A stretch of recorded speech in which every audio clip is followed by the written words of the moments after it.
जो हमारे डिपार्टमेंट के हेड थे डॉक्टर आरपी गर्ग, जो कि अब हेड नहीं रहे हैं, उन्होंने मेरे सामने सेक्सुअली अब्यूज़ पेश होने के लिए कहा था कि भाई आप मेरे साथ सेक्सुअली रिलेशनशिप बनाएं और आप को मैं बहुत आगे तक लेके जाऊंगा। बलराज सिंह बल्लू हैं, उन्होंने की आरपी गर्ग के कहने पर ये सब चीज़ें, क्योंकि मैंने उनकी बात नहीं मानी थी। जो कमेटी बनी वो टोटली फेक बनी थी। कहीं महिला होने का, दलित भी हैं आप, दलित होने का आप फ़ायदा तो नहीं ले रही? बार साक्ष्य भी दिखाए हैं इसके और लीगल डॉक्यूमेंट्स भी पेश किए हैं कि मैं सिर्फ कहने के लिए बात नहीं कह रही हूँ, मेरे पास पुख्ता सबूत है। यहाँ पे बच्चे शिक्षा ग्रहण करने आते हैं, लेकिन किसी दलित की बहन बेटे के साथ यहाँ गलत हो, ये चीज़ हम लोग सहन नहीं कर सकते है। उनको ये बोला जाता है कि आप बायकास्ट चमार हो, आप डेडनी हो, आप लोग पैदाइश हो, आपका डीएनए मैच नहीं करता। कास्टिज्म फैक्टर तो है यहाँ पर। दलित विरोधी मानसिकता तो चली रही है यूनिवर्सिटी के अंदर। हमने जो अभी नेक्स्ट एजुकेशन की जो तारीख रखी है, भीम आर्मी, भीम सेना, हमारे चंद्रशेखर भाई से भी बात हुई है, वो भी आने की कह रहे हैं। आरपी गर्ग एक आरएसएस से जुड़ा हुआ इंसान है और कहीं ना कहीं इसके अंदर आरएसएस की मिली भगत है।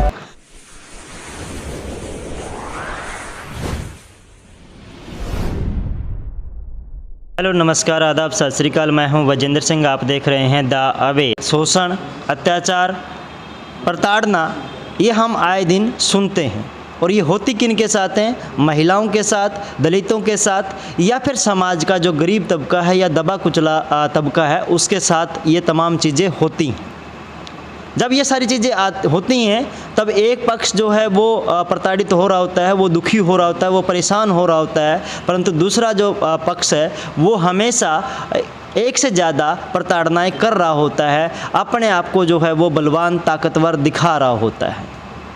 इन्हीं तमाम चीज़ों को झेलते हुए हमारे सामने, हमारे साथ जो है अभी हैं पूनम जाटव। उनसे हम चर्चा करेंगे, जो कि वो पिछले कई दिनों से, लंबे समय से कहती आ रही हैं कि यूनिवर्सिटी उनके साथ ज़बरदस्ती कर रही है, उनको परेशान कर रही है, उनको प्रताड़ित कर रही है। तो इन्हीं सवालों के तमाम हम जवाब लेने का प्रयास करेंगे और जानना चाहेंगे कि ऐसा क्यों हो रहा है। पूनम जी, द अवेयर में आपका स्वागत है। Thank you sir. मैडम, काफ़ी दिनों से सुनते आ रहे हैं, कैसा कुछ हो रहा है? एक बार बता पाएँ कि ये पूरा मामला क्या है? जो हमारे डिपार्टमेंट के हेड थे डॉक्टर आरपी गर्ग, जो कि अब हेड नहीं रहे हैं, उन्होंने मेरे सामने सेक्सुअली अब्यूज़ पेश होने के लिए कहा था कि भाई आप मेरे साथ सेक्सुअली रिलेशनशिप बनाएं और आप को मैं बहुत आगे तक लेके जाऊंगा, आपका करियर बहुत अच्छा रहेगा, इस तरीके के प्रस्ताव रखे। मैंने उनका प्रस्ताव नहीं माना और मैं वहाँ से निकलकर चली गई। लेकिन उस टाइम पे वो उनके पास पावर नहीं थी, वो हेड नहीं थे, तो मैंने उनकी बातों को अनसुना और ध्यान नहीं दिया उनकी चीज़ों पर।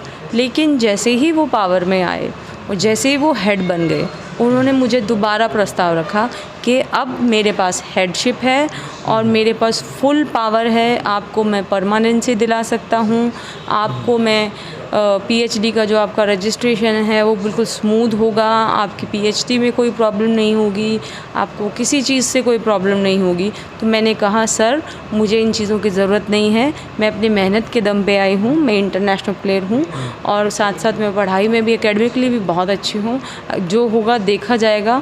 लेकिन उन्होंने यहाँ पर भी मेरे साथ कहते हैं कि मुझे तंग करना बंद नहीं किया। उन्होंने उसके बाद मुझे 11 मेमोज़ दिए कि भाई आप टाइम पर नहीं आते हो, और जिसके कारण उन्होंने मेरी सैलरी काटी, जो कि यूनिवर्सिटी में ऐसा कोई भी प्रोविज़न नहीं है कि आने के बावजूद आप किसी असिस्टेंट प्रोफेसर या टीचर की सैलरी काट रहे हैं। उन्होंने मेरी सैलरी काटी, जो कि मुझे आज तक नहीं मिली है।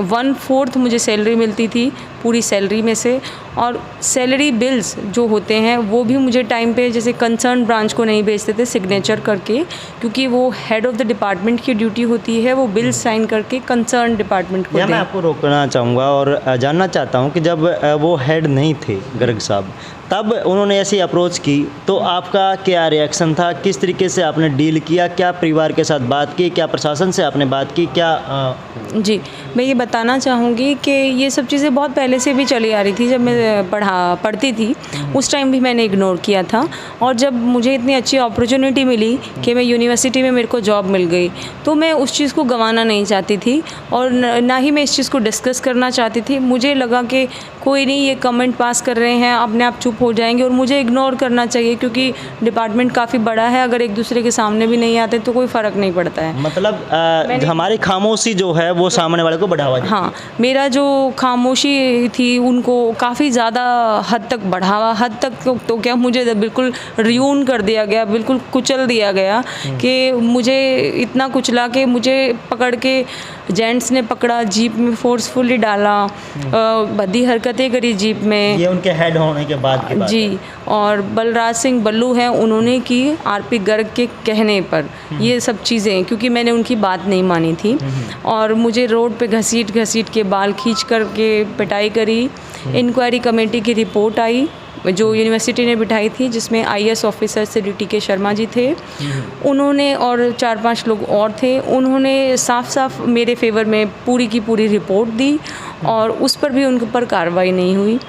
फिर मैं काफ़ी चक्कर काटती रही और मैंने बहुत दबाव बनाया और कोर्ट के ऑर्डर्स भी आए, उनको तब जा कर के उनकी हेडशिप से हटाया। लेकिन मेरे साथ क्या हुआ, ना मुझे मेरी सैलरी मिली, ना मुझे जॉब मिली। जॉब मेरे, देखो सर, आप हाई कोर्ट के ऑर्डर्स हैं मेरे पास कि भाई इसको तुरंत प्रभाव से जॉब पर ज्वाइन कराया जाए, लेकिन मुझे जॉब ज्वाइन नहीं कराई गई।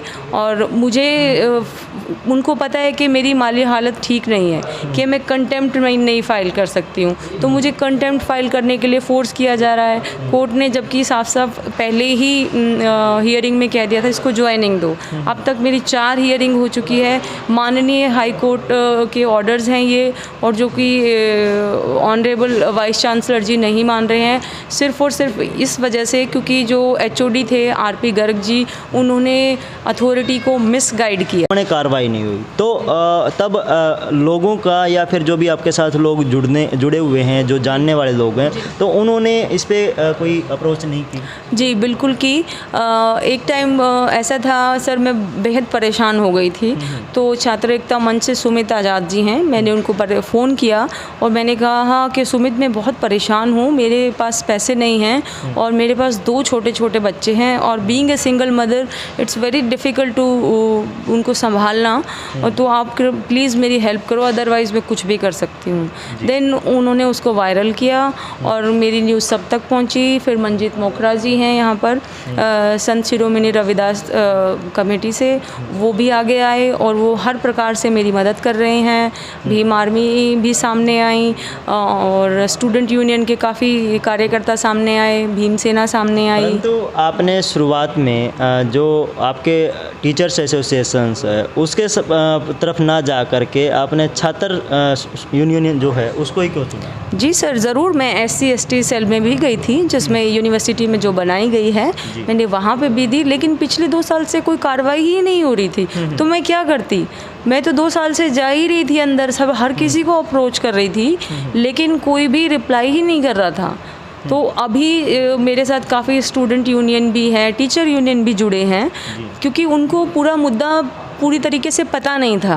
अब खुलकर सबको सब कुछ पता चला है और मेरे पास लीगल डॉक्यूमेंट्स भी हैं, तो जिसके आधार पर मेरे साथ बहुत से लोग जुड़े हैं। सही महिला उत्पीड़न ना हो काम की जगह पे, तो GS कमेटी जो है, जेंडर सेंसिटिव जो है कमेटी, अक्सर याद आती है, तो वो उसका क्या रोल है, क्या यूनिवर्सिटी के अंदर है या नहीं है आपके केस में पर्टिकुलर? सर, हमारे केस में sexual harass committee of sexual harassment against violence against womens है, तो मैंने वहाँ पे भी एप्लीकेशन दी थी और उन्होंने मुझे कहा था कि भाई आप वीडियो लाओ कि आपके साथ ऐसा ऐसा हुआ है। तो मैंने जवाब में ये कहा था कि मैम, अगर मेरे साथ कोई ऐसे करने, मुझे तो नहीं पता कि अगर मैं जा रही हूँ तो जो भी चीज़ें होती हैं अचानक होती हैं, तो अगर इंटेंशनली मैं करवाने की जा रही हूँ, मैं कैसे रिकॉर्ड कर सकती हूँ उस चीज़ को? जी, तो मैंने कहा मेरे अगर यूनिवर्सिटी के ऑर्डिनेंस में लिखा है, अगर महिला को वर्क प्लेस पर स्टेयर किया जाता है, उसकी स्टॉकिंग होती है, उसकी क्लास में आकर उसको खड़ा होकर के देखा जाता है बहुत देर तक, उसको उसकी पूछताछ की जाती है, उसका पीछा किया जाता है, तो ये मेंटल और सेक्सुअल हरासमेंट में आता है।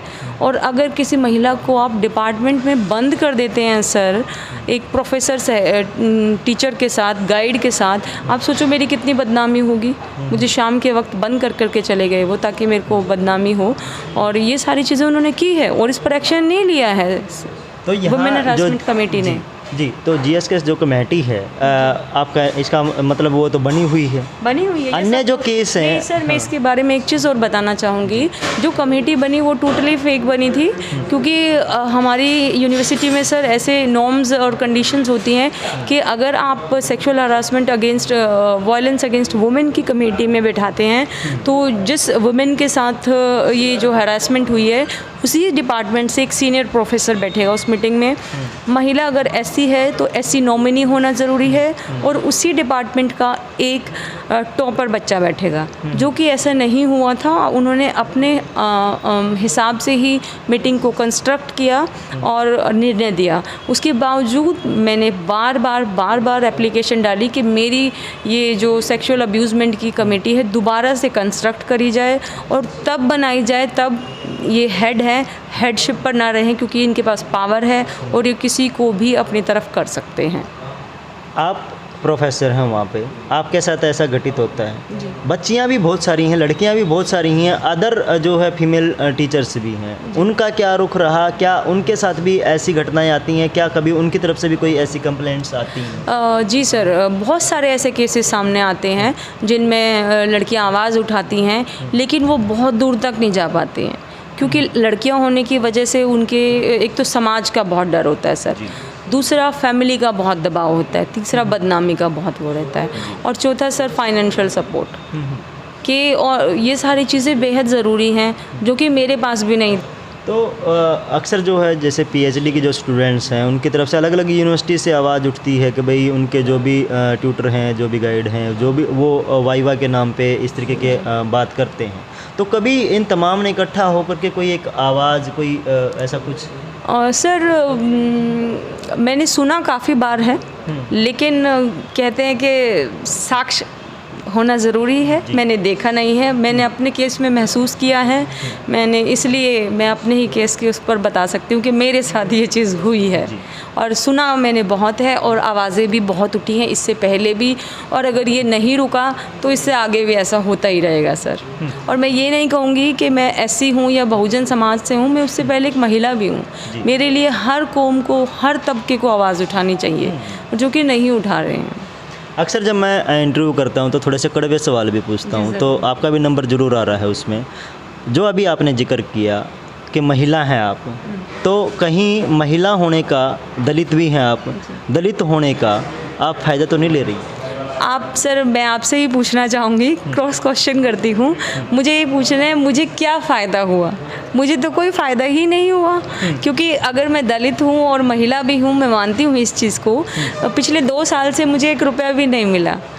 इतने दिनों से मैंने मेरा रेंट भी नहीं भरा। मेरे बच्चे, जिस दिन लास्ट डे मैंने जिनको कॉल किया था, मैं मतलब घर में गैस तक नहीं थी, मेरा बच्चा बीमार था बुखार से, मेरे को इतनी प्रॉब्लम थी, मैं भी बीमार थी। तो अगर ऐसे सब चीज़ें होती तो मेरे पीछे कोई ना कोई तो खड़ा होता, और मेरी कंडीशन इतनी बुरी ना होती सर। तो और 2 साल तक मैं भटकती नहीं। जी, आप कह रही हैं कि मतलब मुझे क्या फ़ायदा हुआ या मैं क्यों फ़ायदा लेती, क्यों? मेरा कहने का मतलब ये है, कड़वा मैं इसलिए कह रहा हूँ क्योंकि कई बार हमारी कई गलतियाँ होती हैं, उनको हम छुपाने के लिए, यानी कि जो यूनिवर्सिटी एलिगेशन लगा रही है, कहीं वो सच तो नहीं, और उनको आप जो है अगेंस्ट दलित और जो महिला का कार्ड है वो प्ले तो नहीं कर? सर मैं आपको एक बात बताना चाहूँगी, यूनिवर्सिटी मेरे अगेंस्ट नहीं है, सिर्फ डॉक्टर राजेंद्र प्रसाद जी मेरे अगेंस्ट हैं और उनको यूनिवर्सिटी ने बार बार वार्निंग दी है कि आप हमारे द्वारा किए गए एडमिशन को जज ना करें। आप कोई अथॉरिटी बॉडी नहीं है कि जो आप एकेडमिक काउंसिल है, हायर अथॉरिटी है यूनिवर्सिटी की, जब उन्होंने एडमिशन किया है, रजिस्ट्रेशन किया है, तो you have no power to say like this. तो मैं ये कहना चाहूँगी कि यूनिवर्सिटी ने तो ये क्लियर पहले ही कर दी है कि मेरे साथ हरासमेंट हुई है, मेरे को सैलरी नहीं मिली है, मुझे जॉब ज्वाइन नहीं की जा रही है, तो वो तो ऑनरेबल हाई कोर्ट के ऑर्डर्स हैं। ये मैं वर्बली नहीं कह रही हूँ सर, ये मैंने बहुत बार साक्ष्य भी दिखाए हैं इसके और लीगल डॉक्यूमेंट्स भी पेश किए हैं कि मैं सिर्फ कहने के लिए बात नहीं कह रही हूँ, मेरे पास पुख्ता सबूत हैं। दूसरी चीज़ मैं आपको एक चीज़ ध्यान में दिलाना चाहूँगी, कंप्लेंट्स मैंने की एसपी साहब को और एसएचओ को कि मेरे साथ ये घटना हुई। मुझे तो कोई नोटिस नहीं मिला, मुझे कुछ ब्यौरा नहीं मिला कि भाई आपकी कंक्लूज़न और फाइंडिंग्स ये हैं। कंक्लूज़न और फाइंडिंग्स आप मुझे बताएं आरपी गर्ग जी के पास कैसे पहुंची, किसको मिलनी चाहिए कंक्लूज़न और फाइंडिंग? जिसने मुकदमा दायर किया, मिली किसको है फाइंडिंग्स? सारी रिपोर्ट्स और फाइंडिंग्स उनके पास है पुलिस की, जो कि मुझे भी पता चलना चाहिए था कि मेरी जो मैंने एप्लीकेशन दी है उस पर क्या कार्रवाई हुई है, तो वो उनके पास है। ऐसे कैसे हो सकता है? जी, तो कहीं रोहित वेमुला से प्रेरित होकर के भी तो नहीं ये सारी चीज़ें हो रही है कि भाई उनको इतनी सिंपैथी मिली तो मुझे भी शायद। Sir I really don't need sympathy, मुझे सिंपैथी की बिल्कुल ज़रूरत नहीं है। मेरा खुद का सेल्फ रिस्पेक्ट है और आत्मसम्मान है। मैं लड़ रही हूँ अपने सेल्फ रिस्पेक्ट के लिए और अपने 2 बच्चों के लिए और अपने आत्मसम्मान के लिए, क्योंकि मैं सच का साथ दे रही हूँ। तो मुझे सिंपैथी की तो बिल्कुल भी ज़रूरत नहीं है सर। जी, यूनिवर्सिटी के अंदर मेरे को पता चला कि आपके ऊपर हमले हुए, अलग अलग तरीके से आपको प्रताड़ित किया गया, परंतु यूनिवर्सिटी का जो एरिया वो हाईली सेंसिटिव एरिया है। कैमराज जो है जगह जगह पे लगे हुए हैं, गार्ड्स जो है तैनात हैं जगह जगह पे। 2 दिन पहले मैं इंटरव्यू करने के लिए गया तो शुरुआत में ही मेरे को रोक दिया गया कि आपको परमिशन की ज़रूरत है। तो ऐसी जगह पे एक महिला के साथ इतनी जातियाँ, और वो भी एक बार नहीं अनेकों बार, क्या साक्ष्य नहीं बन पाए उन तमाम चीज़ों? है सर वो साक्ष्य। यूनिवर्सिटी की इंक्वायरी कमेटी ने साफ साफ कहा है कि 30 जून को मेरे साथ 8:30 से लेके 9:30 के बीच में ये वारदात हुई है, मुझे जीप में ज़बरदस्ती धकेला गया है, ये साक्ष्य है मेरे पास। और सर उसके बाद जो 2 जुलाई है उसके मेरे को जो घसीट करके पीटा है, उसके भी गेट नंबर 3 पर साक्ष्य है सर, वहाँ पे सीसीटीवी फुटेज है। तो मैं ये अपने मन गढ़ंत कहानियाँ नहीं है मेरी, इसके सीसीटीवी कैमरे में फुटेज है और मेरे पास भी बाकायदा रिकॉर्डिंग्स है सर इसकी। तो जब ये सारी चीज़ें हो रही थी तो वहाँ गार्ड भी निश्चित तौर पे होंगे, तो उनका सिक्योरिटी गार्ड्स ने ही ये सब किया। जो ये सारी चीज़ें हो रही हैं, 2 साल से आप झेल रही हैं, प्रताड़ित हो रही हैं, तब परिवार का क्या रुख है? परिवार कहीं, क्योंकि अक्सर जो है परिवार कहते हैं कि भाई कॉम्प्रोमाइज़ कर लेते हैं, पीछे हट जाते हैं, कब तक झेलेंगे, तो परिवार का क्या? सर मैं एक बात यहाँ बताना चाहूँगी कि मैं सिंगल मदर हूँ और मेरे 2 बच्चे हैं, तो मेरे साथ पीछे कोई नहीं खड़ा है। मेरे आगे है जिम्मेदारी 2 बच्चों की, पीछे बैक नहीं है, तो मुझे बताने वाला कोई नहीं है कि आप कॉम्प्रोमाइज़ अगर मुझे कोई करने के लिए कहेगा सर, मैं अपनी जान दे सकती हूँ। मुझे पैसों का बिल्कुल भी लालच नहीं है, मुझे किसी की सिंपैथी नहीं चाहिए, मुझे मेरा हक चाहिए, मुझे मेरा राइट चाहिए जो माननीय हाई कोर्ट ने कहा है ज्वाइन कराने का, तत्काल ज्वाइनिंग चाहिए, मेरी पूरी सैलरी चाहिए और जो काटी हुई सैलरी है वो चाहिए, और आरपी गर्ग और बलराज सिंह बल्लू के खिलाफ SC ST एक्ट के तहत मुकदमा जारी किया जाना चाहिए। मैं ये भी कहना चाहती हूँ कि मैंने कितनी कंप्लेंट दी, जब कोई ऐसी कंप्लेंट देता है तो गिरफ्तारी तो बनती है, तो इसमें पुलिस ने कोई कार्रवाई नहीं करी है। बाद में ये देखा जाता है कि कार्रवाई कहते हैं सर वो जांच पड़ताल बाद में की जाती है और अरेस्ट पहले किया जाता है, वो किया ही नहीं है। आप पिछले दिनों से एक तरीके से प्रवास की ज़िंदगी जी रहे हैं, अभी जहाँ इंटरव्यू कर रहे हैं उसका भी नहीं आपने बताने के लिए बोला है कि भाई कहाँ हम यूनिवर्सिटी, तो ऐसा क्यों? और सर एक तो मुझे सिंगल होने के कारण मैं अकेली ही रहती हूँ और बच्चे भी मेरे बहुत छोटे हैं और मैं डरती किसी से भी नहीं हूँ, लेकिन फिर भी मुझे घबराहट रहती है। बहुत बाहुबली लोग हैं जो मेरे पीछे पड़े हुए हैं, तो ना तो मैं ये बताती हूँ मैं रहती कहाँ हूँ, मैं कहाँ ये करती हूँ, क्योंकि मुझे इन सब चीज़ों से बहुत बहुत डर लगता है। और पीछे काफ़ी 3-4 दिन पहले मेरे साथ ये वाक़े भी हुए हैं। मुझे ऑटो में बैठ के 2 लड़कों ने डराया है। उसके बाद जब मैं घर के बाहर पिछली से पिछली गली में घूम रही थी, तो वहाँ पे चुपचाप आकर के 2 लड़के वॉकिंग कर रहे थे। उन्होंने कहा था कि मैडम आप ठीक नहीं कर रहे हैं, आप पीछे हट जाएं, अदरवाइज़ ठीक नहीं होगा। 2 लोगों की वजह से ये सारी चीज़ें देखती हैं, या फिर इसके पीछे कुछ और लोग भी हैं जिनकी ताकत के दम पे ये तमाम चीज़ें हो रही हैं? सर मैं टोटली ये कहना चाहूँगी आरपी गर्ग जी हैं, क्योंकि उन्होंने सब चीज़ मिसगाइड की है अथॉरिटी को। अब आप एक पोजीशन पर बैठे हैं जो कि ज़िम्मेदार पोजीशन है। अगर आप किसी स्टूडेंट के बारे में वाइस चांसलर साहब जी को कहते हैं कि भाई ये स्टूडेंट अच्छा नहीं है और इसने पढ़ाई नहीं की है, डायरेक्ट वो नहीं जानते हैं ना जी। मेडिटेटर कौन है? गर्ग साहब। तो गर्ग साहब ने वाइस चांसलर जी को मिसगाइड किया है, सारी अथॉरिटी को मिसगाइड किया है रिगार्डिंग, चाहे वो सैलरी हो, रिगार्डिंग चाहे मुझे जॉब ना ज्वाइन करने देना हो। और मैं एक चीज़ यहाँ नोटिस भी कराना चाहती हूँ सर, जो हाई कोर्ट के ऑर्डर्स हैं मेरे, वो हमारे कोर्स सर MPED और BPED थे, वो कोर्स बाद में बंद किए गए जानबूझकर, ताकि मुझे ज्वाइन ना करा जाए। मेरे ऑर्डर्स पहले आ गए।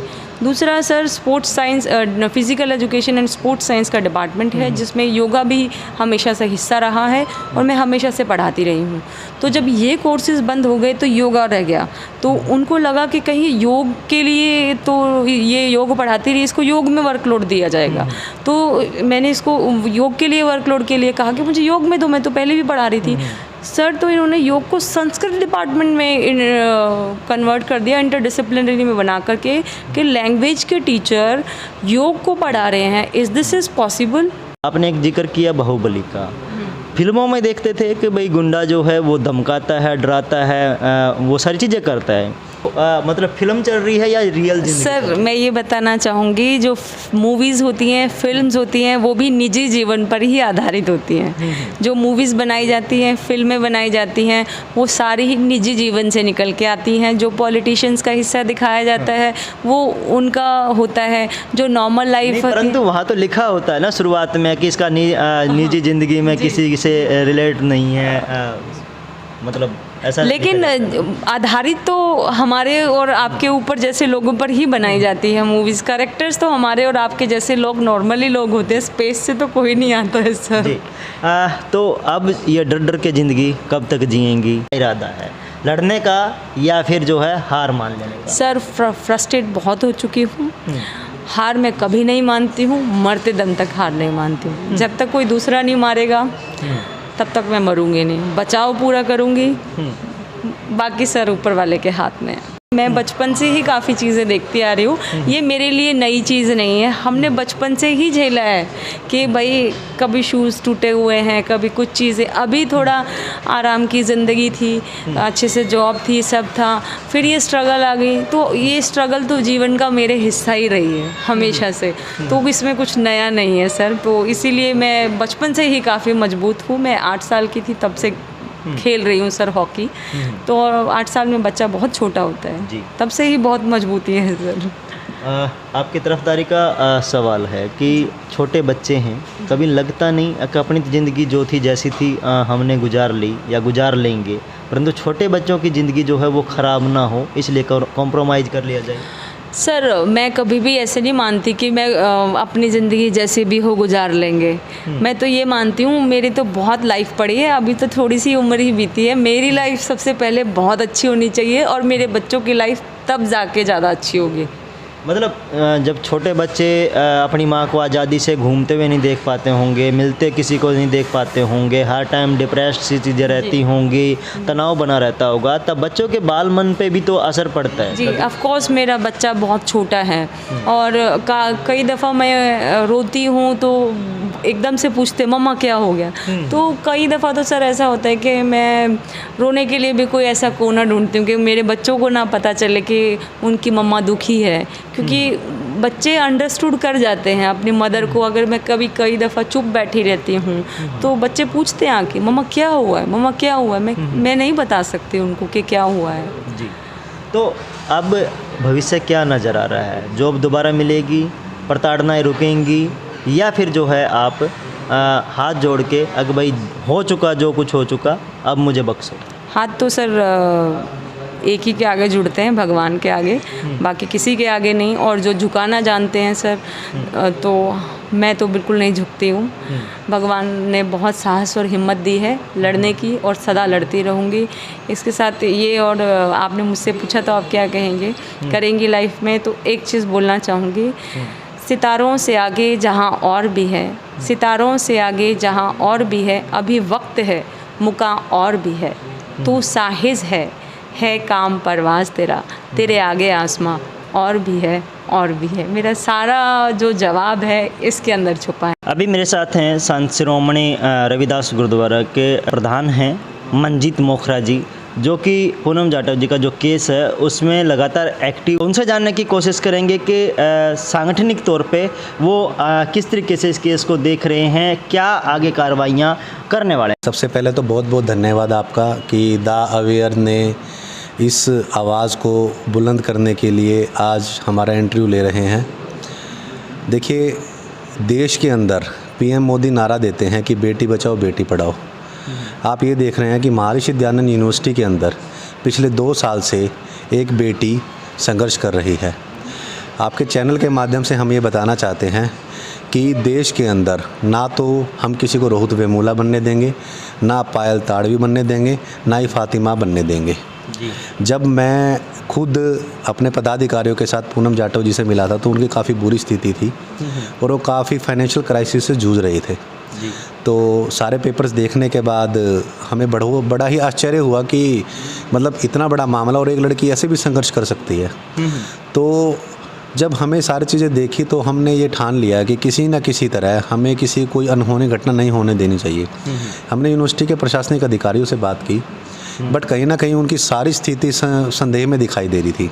हमने पुलिस वालों से भी बात की, तो आखिरी में कंक्लूजन यही आया कि सभी बहुजन संगठनों को इकट्ठा करके हमने 12 मार्च का एजिटेशन रखा।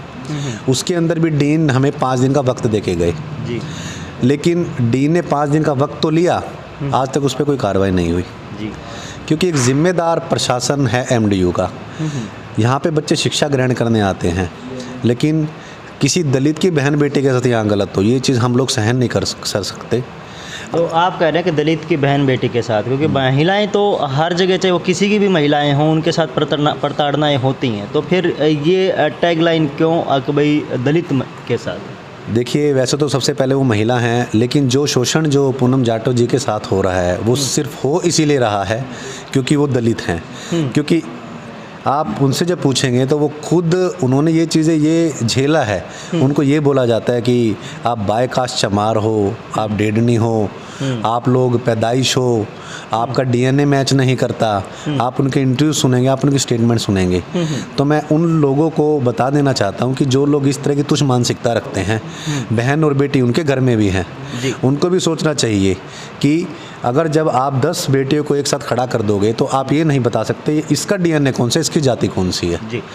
जब कोई सेक्सुअली अप्रोच करता है तो वो जाति देख के तो नहीं करता होगा, वो तो क्योंकि सामने महिला है इसलिए करता होगा ना। ये बात आपकी ठीक है, लेकिन मैं आपको ये बताना चाहूँगा कि जितना कुछ भी पूनम जाटव के साथ हो रहा है वो ख़ास तौर पे जाति देख कर ही हो रहा है। नहीं तो आज देखिए, आज जगमंती देशवाल जी हैं, आज वो संस्कृत की टीचर हैं, वो योगा सिखा रही हैं। ऐसा कभी हो सकता है क्या? ऐसा कभी हो सकता है क्या? ऐसा क्यों है? तो क्योंकि वो बाय कास्ट, मुझे आपके चैनल पे बताने की ज़रूरत नहीं वो किस कास्ट से बिलोंग करते हैं और किस कास्ट वाले को हटाया जा रहा है। जी। तो ये आपको समझ में ही आ गया होगा कि कास्टिज्म फैक्टर तो है यहाँ पर। दलित विरोधी मानसिकता तो चली रही है यूनिवर्सिटी के अंदर।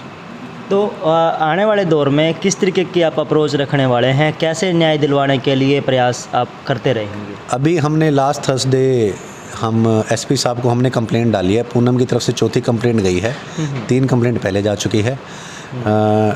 डिप्टी एसपी जो डीएसपी साहब है हमारे गोरखपाल राणा जी, उन्होंने हमें आश्वासन दिया है कि हम मेट्रो सिटी के तहत मुकदमा दर्ज करके आरपी गर्ग और बलराज के ऊपर एफआईआर करके उनको अंदर डालेंगे। और उन्होंने खैर बुधवार वीरवार तक का टाइम मांगा है, लेकिन हमने जो अभी नेक्स्ट एजिटेशन की जो तारीख रखी है, भीम आर्मी, भीम सेना, हमारी चंद्रशेखर भाई से भी बात हुई है, वो भी आने की कह रहे हैं। मंचित नोटियाल जी तो आ ही रहे हैं, सतपाल तंवर जी भीम सेना से आ रहे हैं, और करीब दर्जनों संगठन ऐसे हैं जो मेरे डायरेक्ट टच में हैं, जो सड़क पे उतरेंगे। और 31 मार्च का हमारा एजिटेशन है 12 बजे का, एमडीयू के गेट नंबर 2 पर।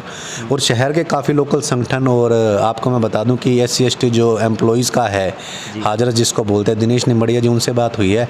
सभी लोग सड़क पे उतरेंगे, पूनम जाटव के लिए न्याय की मांग करेंगे। और नहीं, अगर ये लोग न्याय नहीं करेंगे 30 मार्च तक, उठा के एमडीयू के गेट पे ताला जड़ देंगे, चाहे हम लोगों को जेल में क्यों ना जाना पड़े। हम ताला जो जड़ेंगे एडमिनिस्ट्रेटर ब्लॉक और इसके मेन गेट पे जड़ेंगे, क्योंकि आज तक का इतिहास है। रोहतक शहर के अंदर हमने जितने एजिटेशन आज तक किए हैं, हमने जो कहा है वो किया है, और हम ये भी करके दिखाएंगे। हमने प्रशासन को मजबूर किया है, और आरपी गर्ग और बलराज को जब तक हम सलाखों के पीछे नहीं पहुंचा देंगे, हम लोग भी चैन से नहीं बैठेंगे। एमडीयू का प्रशासन कहीं ना कहीं मजबूर है। मैंने भी जो पता करवाया है, आरपी गर्ग एक RSS से जुड़ा हुआ इंसान है, और कहीं ना कहीं इसके अंदर RSS की मिली भगत है। मैं आपके चैनल के माध्यम से, अगर कोई इसको सपोर्ट भी कर रहा है आरपी गर्ग को, और कल को हमें पता लगता है, उसको भी आने वाले वक्त के अंदर विरोध का सामना करना पड़ेगा, चाहे वो कोई कितना ही बड़ा पॉलिटिशियन हो। मैं स्पष्ट रूप से उनका नाम नहीं लेना चाहता, नाम भी हमारे पास आ चुका है, लेकिन हम ये कह रहे हैं कि अगर प्रशासन एट्रोसिटी एक्ट के तहत बलराज और आरपी गर्ग पे मुकदमा दर्ज कर देता है, और पूनम जाटव की सैलरी वापस मिल जाती है, और उसको नियुक्ति मिल जाती है, तो ही हम शांत बैठेंगे। उससे पहले हम लोग शांत बैठने वाले नहीं हैं, चाहे वो कितना ही बड़ा राजनीतिकार हो, चाहे कोई कितना बड़ा मंत्री रह चुका हो, चाहे मुख्यमंत्री हो, हम लोग उसको छोड़ेंगे नहीं। कल को फिर चुनाव आने हैं, जब हमारे दरवाजे पे, हमारी गलियों में वो आएगा, हम उसका स्वागत जूते चप्पल से करेंगे। आसमा अभी आगे और भी हैं। हम दर्शकों से चाहेंगे कि वो दर्शक जो है अपने विवेक का इस्तेमाल करते हुए ऐसे लोगों को जांच परख करके वो अगर चाहें तो साथ खड़े हो करके मदद जो है वो कर सकते हैं। और जब जब जुल्म करेगा, सत्ता के गलियारों से गूंज उठेगी, इस तरीके के हम नारे अक्सर सुनते आए हैं, परंतु हकीकत में इसको हकीकत में बदलने में समय लगता नज़र आता है। और इसीलिए हम देखते हैं कि रोहित वेमुला जैसे जो बहुत आगे मंजे हुए जो लोग हैं, जिनमें बहुत पोटेंशियल है, वो ज़िंदगी से जो है अपना हाथ धो बैठते हैं। तब हम कहीं जो है फिर कैंडल मार्च या तमाम चीज़ें करके लेकर के खड़े होते हैं। मैं कभी भी इस पक्ष में नहीं होता हूँ। मैं चाहता हूँ कि समय रहते किसी मजबूर के साथ खड़े हो जाना बड़ा जो है कर्म है, और वो हम तमाम लोगों को करना चाहिए। ऐसी ही बातें आप तमाम लोगों को कहते हुए कि तमाम दर्शक देखने वाले जो है अपने विवेक का इस्तेमाल करेंगे, तमाम चीज़ों को जानेंगे, समझेंगे, और तब जो है फैसला लेते हुए जो भी प्रताड़ित है उसके साथ खड़े होंगे। पूनम जी, आपने दा अवेयर को समय दिया, आपका शुक्रिया। सर धन्यवाद आपका बहुत बहुत ज़्यादा।